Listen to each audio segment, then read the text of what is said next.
very much, Ju. I mean, Melissa. Actually, I'll tell you, I knew Ju Chang before she came to the department, and they all were so uncertain about this new person who was coming to work with them. I said, well, I've known her for a long time, and she's great. You're going to like her, so you'll enjoy hearing from her tomorrow. It is truly a great honor to be asked to speak at this conference. And so I want to thank Melissa and all of those at the Children's Bureau who made it possible for me to be here. Judy Harrison from the host committee reminded me this morning that a number of years ago I told her if there's ever a conference in New Orleans, I'll be there. So here I am. You can't miss this sort of thing. So this is a very special occasion. What I'm going to be talking about, which is the history of CAPTA, really is all about making connections, making advocacy connections with colleagues so that you're involved and we're getting together on developing what our message is going to be. And then obviously making connections with our political leaders so they'll do what we want them to do. There's going to be a little drama, I think, throughout this talk, and not the least of which is whether my voice will hold up as long as I'm standing here in front of you. But nonetheless, greetings from Washington, D.C. to all of you in the room, and greetings to my esteemed colleague Betsy Rosenbaum and all of those who are watching on the webcast across the country. So it's a pleasure to have such a wide audience for our program this morning. 40 years ago, actually, when Melissa was introducing me about being part of the history, I realized I'm old enough to stand in front of you and talk about all of this. So it's part of what you get after a while. But anyway, 40 years ago, January of 1974, I went to work on Capitol Hill. I was fresh out of law school. I had very little work experience. I had absolutely no background in child welfare policy, but I landed a job on the Senate Subcommittee on Children and Youth, which was chaired by Walter Mondale from Minnesota. He later went on to be Jimmy Carter's vice president. 2 weeks after I got the job, President Nixon signed into law the recently passed Child Abuse Prevention and Treatment Act. I had absolutely nothing to do with that. But over the decades then, I have been deeply involved in really every legislative change made to CAPTA, including a number of advocacy efforts to pull the statute from the brink of repeal. And I think you'll see during the course of what I'm going to be talking about that nothing is secure, that the importance of advocacy throughout the history of CAPTA has been absolutely essential. I loved my work. I retired 3 years ago, but I loved my work. I'm an optimist. And I have to tell you that after a few years of doing this work, I realized that if I weren't optimistic, I probably wouldn't leave home every morning, and maybe a lot of you feel the same way. So let me take you through some of the CAPTA history, and in doing so, I'd like to show just how CAPTA came into being, how the coalition, the National Child Abuse, came together really in adversity, and then relate a few stories about how some of the provisions in CAPTA have been enacted so you get a sense of how legislative policy gets developed. I think you'll see that in the development of legislation, public events drive policy, private experiences drive policy, and they all end up in federal law. So Nixon signed the first CAPTA bill, really against the expectations of many on Capitol Hill. My boss, Walter Mondale, really was uncertain whether the bill that had passed would be signed because earlier he had received a letter from then Secretary of HEW, Caspar Weinberger, saying this legislation is unnecessary and recommended against signing it. What's more, Nixon's record at the time did not suggest support for a federal initiative to protect children. 2 years earlier, he had vetoed comprehensive child care legislation, and cuts were being proposed by the Nixon White House and social services in the government. So it really was, in many ways, highly uncertain. But I have to reflect that initial hostility coming from the White House at the very outset of CAPTA, and really the reluctant support for the new CAPTA legislation in some ways predicted the kind of opposition we as advocates would face in the coming decades. So first, let me take some time just to take you through the development of that initial CAPTA legislation. And try to understand that many players are involved in this particular story, but really in any legislative activity. I want to start with Mario Biaggi. He was a Democrat from New York, from the Bronx. Anyone here from New York? Somewhere. Great. He was the most decorated cop on the New York Police Department. He carried some lead in his back, and he was a great hero in that. But as a police officer, he was interested in child maltreatment because he'd seen the effects of abuse and neglect on children and families in his own work on the police force. And in addition to that, he had a close connection with Dr. Vincent Fontana, who was at Foundling Hospital in New York. Really another one of the early advocates of intervening in the protection of children. So Biaggi introduced really the earliest version of a Child Abuse Prevention and Treatment Act. And there's an early connection, too. You see the politician connected with the professional. This is a theme that really is part of how the advocacy has succeeded over the years in these. Another member of the House who was an early participant was Representative Pat Schroeder from Colorado. She was from Denver. And those of you who connect Denver with Dr. C. Henry Kemp and the National Center there recognize that this was an opportunity that Kemp had to sort of educate his representative in Congress, Representative Pat Schroeder, about the work that he was doing. Kemp, I think you all know, is one of our heroes, one of our historic figures for the work that he did in recognizing child abuse in the paper that he and Dr. Brant Steele published in 1962 called The Battered Child Syndrome. And later, both Kemp and Steele would testify at congressional hearings in the House and the Senate after CAPTA had been introduced.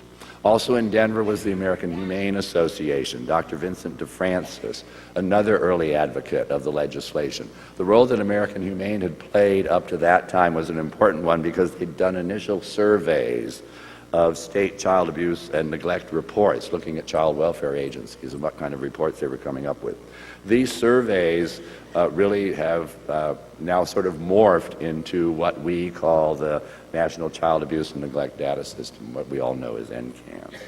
So those are some of the very early, when the beginning legislation was first introduced, those in the Senate and those in the House who were closest to the work were impressed by the variety of individuals and the disciplines they represented that participated in, pediatricians, psychiatrists, psychologists, social workers, police officers, lawyers, nurses, and they realized that each of those individuals had a role in treating and intervening on behalf of children. And that kind of multidisciplinary theme has been implanted in CAPTA since the beginning. I have to tell you, though, that despite the title of the bill, the Child Abuse Prevention and Treatment Act, very little attention was paid to prevention in those early days. And it's clear from the legislative history that the real priority intent was to treat victims, not to engage in primary prevention. That would come later. And I think an indication of where that sort of path started can be traced back to Jolly Kay. She was probably the most effective witness at the congressional hearings. Jolly Kay, along with her therapist Leonard Lieber, had created Parents Anonymous. She testified at hearings on the Hill about the repeated serious instances of abuse that she committed on her young daughter, and also the kind of frustration she experienced in her attempts to get help. She was turned away from agency after agency. And that kind of personal story is very effective in advocacy and rarely fails to focus congressional attention. And it gives politicians a kind of a compelling narrative on which to base the policy. So the final version passed in December of '73, the House and Senate by huge margins. And there was opposition in the House. 36 members of the House of Representatives voted against it. The opposition was largely focused on the belief that this was a matter best left to the states. We continue to hear that over the years, that the federal government should not intervene in the relationship between a parent and child.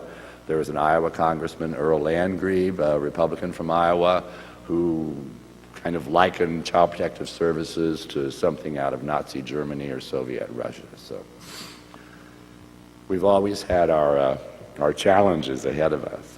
But even some child welfare experts and advocates were critical of the new legislation because they argued that without federal funding addressing the broader issues of poverty and parenting practices, that the federal government could never successfully confront child maltreatment.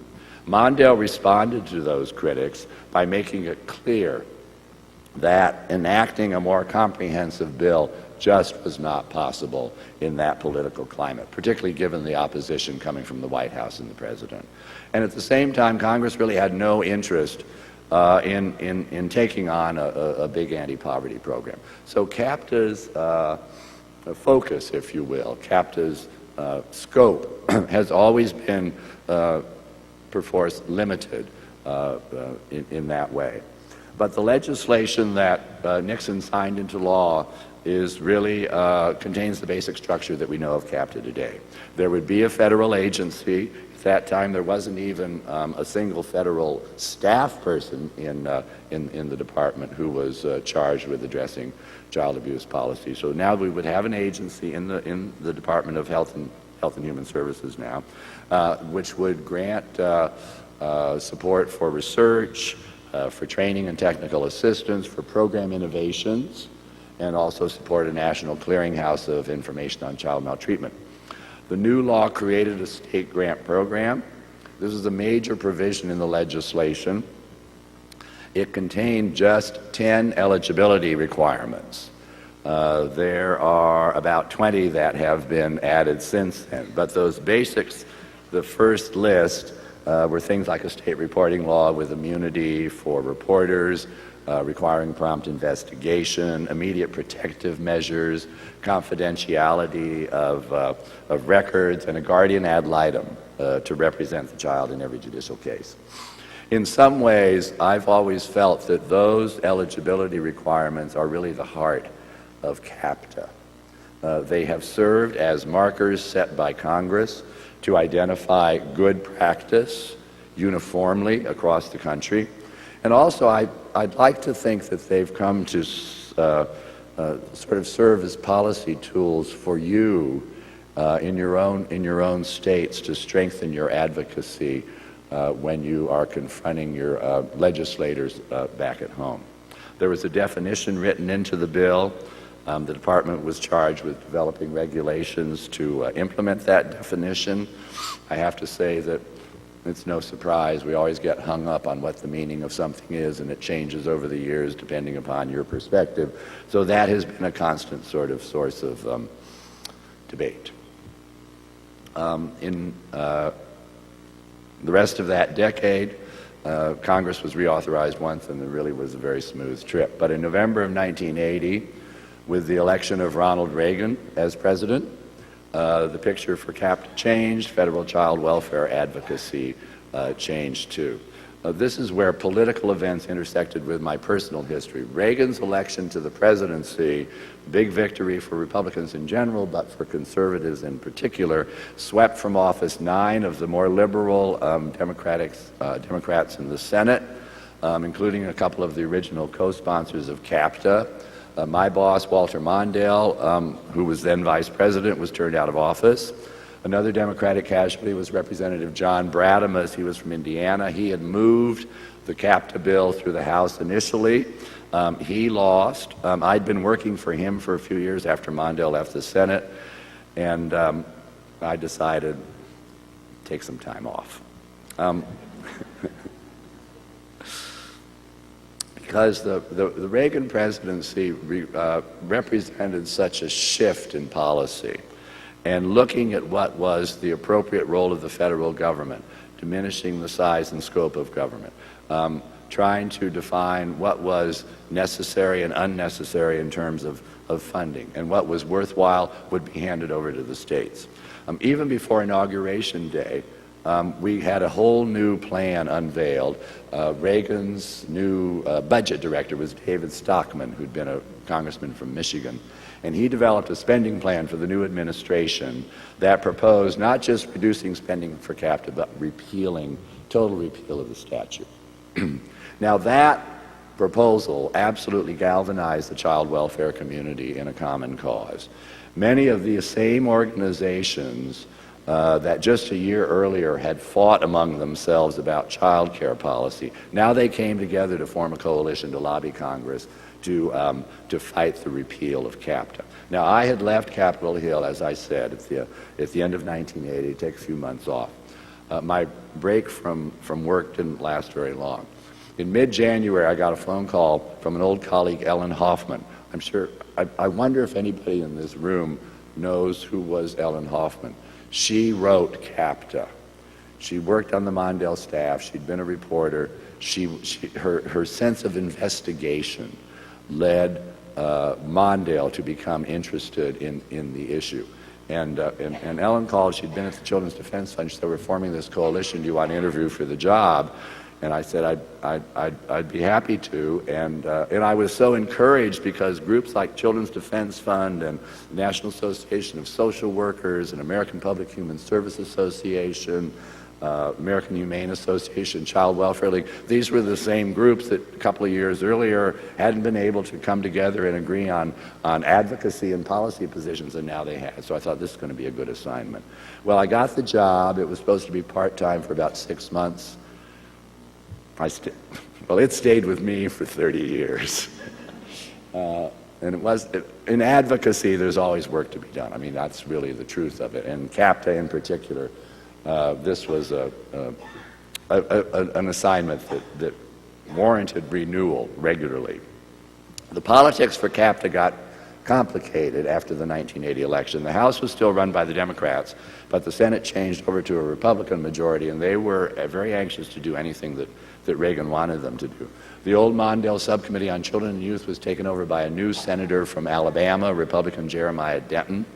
He had been a prisoner of war during the Vietnam War and was famous for having blinked Morse code messages while the Vietnamese captors were doing a propaganda film on him. So he was a very unusual person to have amongst our midst in Washington.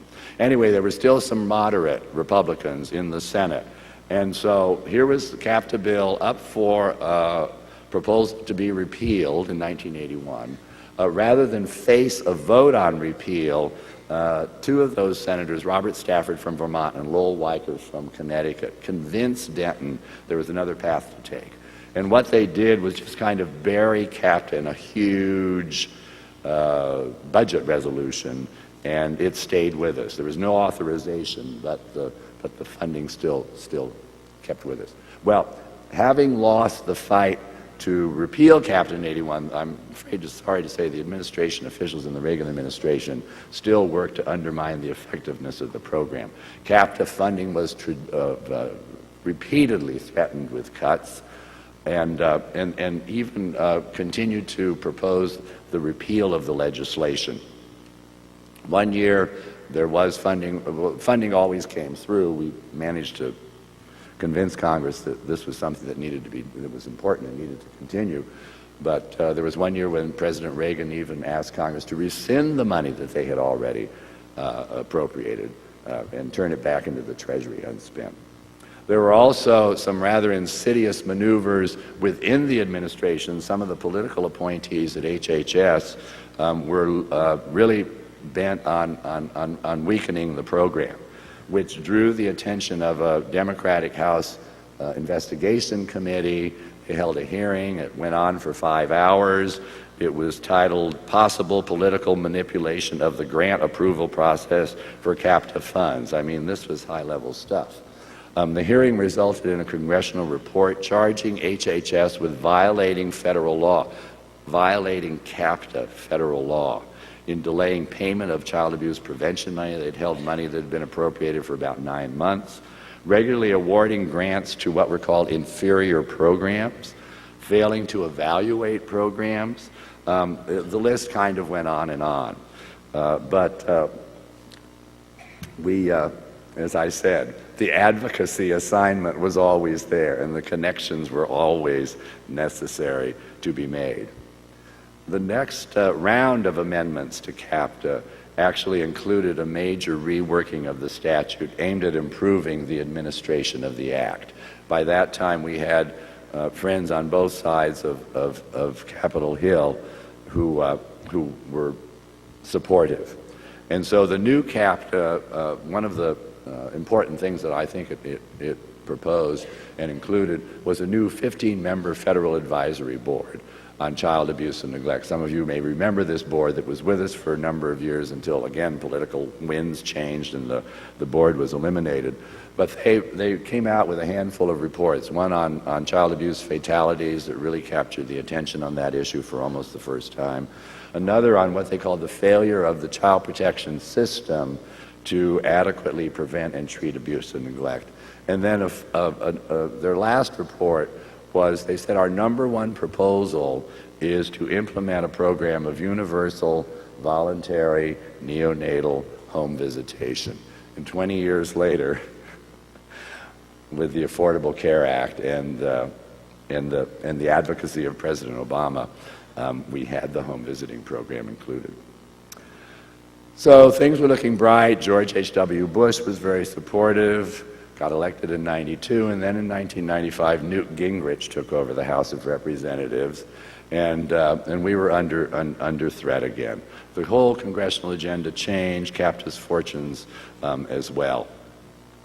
There were efforts to block grant CAPTA, again to repeal CAPTA. We had friends in the Senate who were still helpful, but the first time that the welfare reform bill that President Clinton was proposing went through the House and Senate, it included a piece that repealed CAPTA. Clinton vetoed that bill. It came back to Congress. They had no votes to override his veto. The next time welfare reform went through, the Senate's provision prevailed, and CAPTA was home safe. So the sense of always keeping at our assignment is one that I have to say, in going over the history, if you will, to put together these remarks for you, I guess it's the optimist. You kind of forget the bad stuff. I sort of overlooked that we were regularly under challenge, under great challenge. In the couple of minutes that I have left, I thought it would be interesting if I shared with you 2 or 3 stories about how certain provisions in CAPTA were enacted. I think it's useful to recognize that CAPTA is kind of a magnet for a whole range of policy concerns and public issues, and sometimes they're appropriate and other times they're not. But one of the early ones was 1984. Paula Hawkins was a newly elected Republican senator from Florida, and she spoke at a national conference on child sexual victimization and stunned all of us listening to her with her surprise revelation that she had been a victim of child sexual abuse. And in her story about that experience, she explained that the trauma of the abuse was almost overshadowed by what she called the harrowing experience of having to go to trial and to serve as a witness and confront her abuser, to testify against that man sitting there. So she went on to author what we now have as the Children's Justice Act, which passed Congress and added new provisions to CAPTA to improve courtroom procedures and to reduce the trauma to child victims in the judicial process.